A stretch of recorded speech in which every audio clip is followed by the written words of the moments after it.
Selamat sore pemirsa, Anda menyaksikan Kilas Nusantara Sore bersama saya Rina Anggraini. 3 berita terhangat telah kami kemas untuk menemani sore hari Anda. Pemirsa, meskipun Ferdy Sambo telah ditetapkan sebagai tersangka, Komnas HAM memastikan akan tetap memeriksa Ferdy Sambo. Komisioner Komnas HAM Khairul Anam menegaskan, status tersangka Ferdy Sambo tidak mengubah substansi pemeriksaan. Informasi berikutnya, pemerintah Kabupaten Jember dan Banyuwangi, Jawa Timur membuat kesepakatan untuk mengatasi konflik sosial pasca kerusuhan yang terjadi di Desa Mulyorejo, Kabupaten Jember. Kita beralih ke Bogor, Jawa Barat. Institut Pertanian Bogor dan Kementerian Lingkungan Hidup dan Kehutanan bekerja sama mendorong potensi bioprospeksi bagi pertumbuhan ekonomi. Untuk itu diperlukan pendekatan ekonomi agar kekayaan bioprospeksi memiliki nilai yang tinggi. Kita simak informasi selengkapnya.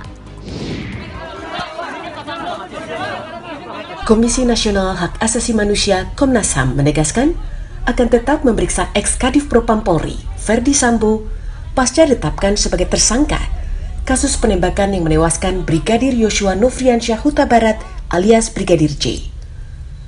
Penetapan tersebut tidak akan mengubah substansi pemeriksaan kasus, tetapi hanya berbeda teknis investigasinya, yakni diperiksa di Makobrimob atau di Komnas HAM. Hal itu disampaikan oleh Komisioner Komnas HAM Muhammad Khairul Anam di Jakarta pada Rabu 10 Agustus.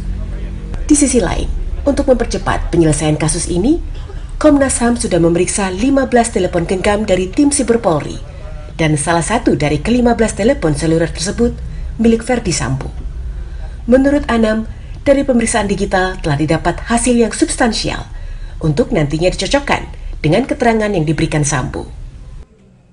Temuan Komnas HAM terkait cyber, satu itu semakin membuka terangnya peristiwa. Ya, apa yang terjadi, khususnya pasca peristiwa kematian, itu semakin terang benderang. Misalnya kalau dalam konteks asasi manusia, apakah terjadi obstruction of justice ataukah tidak, ada fair trial ataukah tidak, itu sejak awal. Dengan melihat semua rekam jejak CCTV, HP, temuan-temuan di cyber, kami Mbak Clarissa, itu semakin terang. Lebih lanjut, Anam mengatakan, Ferdy Sambo diagendakan untuk dimintai keterangan pada Kamis 11 Agustus, serta dilanjutkan meminta keterangan dari istri Sambo, yakni Putri Chandrawati, pada Jumat 12 Agustus. Dari Jakarta, Musdafar Fauzan, Kantor Berita Antara, mewartakan.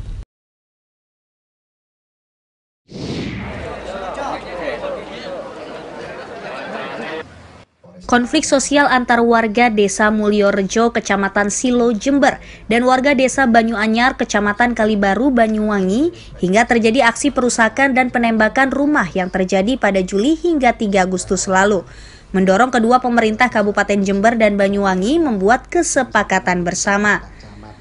Perwakilan warga kedua desa tersebut juga hadir dalam pertemuan yang digelar di kawasan perkebunan kopi Gunung Gumitir, Jember, Selasa 9 Agustus untuk mengatasi konflik sosial pasca kerusuhan yang terjadi di Desa Mulyorejo, Jember, dengan tujuan untuk mencari kesepahaman bersama terkait konflik yang terjadi antara warga dari Desa Banyuanyar dan Desa Mulyorejo.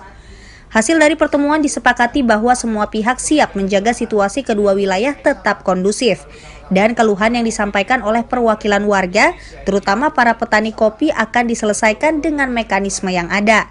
Sementara pihak kepolisian akan menindak tegas aksi premanisme yang selama ini menghantui para petani kopi dan terus melakukan pengusutan terhadap tindakan kriminal yang dilakukan oleh warga.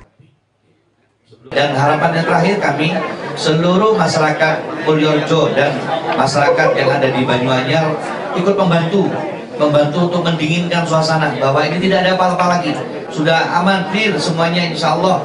Saat ini kami sudah membentuk tim untuk melakukan pengejaran terhadap mereka-mereka yang selama ini dianggap melakukan intimidasi, dianggap melakukan pemerasan terhadap warga masyarakat yang ada di Mulyorejo maupun yang di Kalibaru.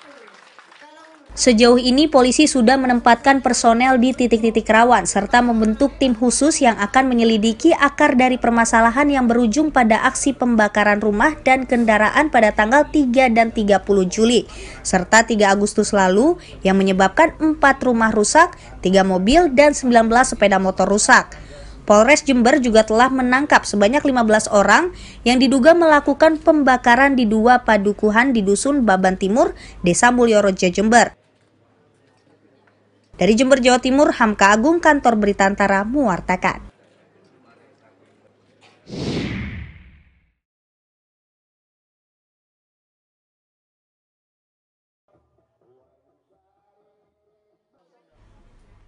Institut Pertanian Bogor University dan Kementerian Lingkungan Hidup dan Kehutanan mendorong potensi bioprospeksi bagi pertumbuhan ekonomi di tanah air. Seperti diungkapkan Kepala Seksi Pencadangan Hutan, Adat, dan Perlindungan Kearifan Lokal Kementerian Lingkungan Hidup dan Kehutanan, Yuli Prasetyo Nugroho, usai diskusi buku Potensi Bioprospeksi Indonesia bagi Pembangunan Ekonomi NKRI di Kota Bogor pada Selasa 9 Agustus. Ia mengatakan kekayaan bioprospeksi saat ini memudar dan menghilang. Untuk itu perlu pendekatan ekonomi agar memiliki nilai yang tinggi. Menurutnya, kearifan lokal seperti tanaman balsem ternyata bukan hanya berasal dari genetik hutan, tetapi juga merupakan pengetahuan masyarakat atas manfaat tanaman obat-obatan tersebut. Saat ini, KLHK terus mendorong untuk menjaga lingkungan hutan, khususnya tanaman untuk obat-obatan. Di tempat yang sama, Wakil Rektor IPB University Bidang Internasionalisasi, Kerjasama, dan Hubungan Alumni, Dodik Ridho Nur Rohmat mengatakan, sesuai Undang-Undang Dasar 1945 Pasal Ekonomi, menurutnya kekayaan ekonomi bukan hanya terkait finansial tetapi juga aman dari bencana. Untuk itu perlunya pengelolaan alam agar terus terjaga dan mendorong pemerintah menjaga sumber kekayaan alam. Saya kira dengan memberikan pendekatan bioprospektif ini sebagai pendekatan ekonomi, punya nilai added value-nya ada, yang selama ini apa sih kearifan tradisional. Seperti kelihatannya balsem, obat-obatan tradisional kelihatannya nggak keren, ya. Kelihatannya nggak keren, tapi itu adalah produk-produk yang sebetulnya seperti tadi disampaikan para panelis yang lain, ternyata di dalam konteks pemanfaatan dunia farmasi itu semuanya tidak hanya berasal dari sumber daya genetik hutan. Konservasi itu kan sebetulnya mengikuti amanat undang-undang dasar konstitusi kita. Konstitusi kita pasal 33 kan bumi, air, dan kekayaan alam yang terkandung di dalamnya dikuasai oleh negara dan dipergunakan untuk sebesar-besar kemakmuran rakyat. Ya. Jadi kemakmuran itu tentu saja bukan hanya kemakmuran ekonomi dalam pengertian finansial, tetapi juga aman dari bencana dan sebagainya, itu makmur ya. Diketahui Indonesia memiliki keanekaragaman hayati tinggi, meliputi spesies endemik dan non-endemik yang berpotensi bagi pemenuhan kebutuhan terhadap produk farmasi dan sejenisnya. Kekayaan hayati juga sangat mendukung berkembangnya komersialisasi melalui bioprospeksi.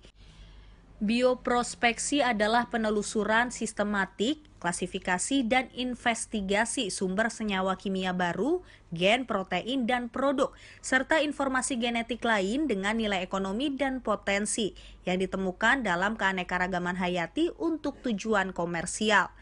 Dari Kota Bogor, Jawa Barat, Fazar Ilham, Kantor Berita Antara, mewartakan. Informasi dari Bogor tadi menjadi penutup perjumpaan kita sore ini. Berbagai berita lainnya dapat Anda akses melalui laman antaranews.com, kanal YouTube Antara TV Indonesia, saluran Antara TV di UCTV, serta halaman media sosial Antara. Kilas Nusantara akan kembali menyapa Anda malam nanti pukul 20 waktu Indonesia Barat. Sampai jumpa.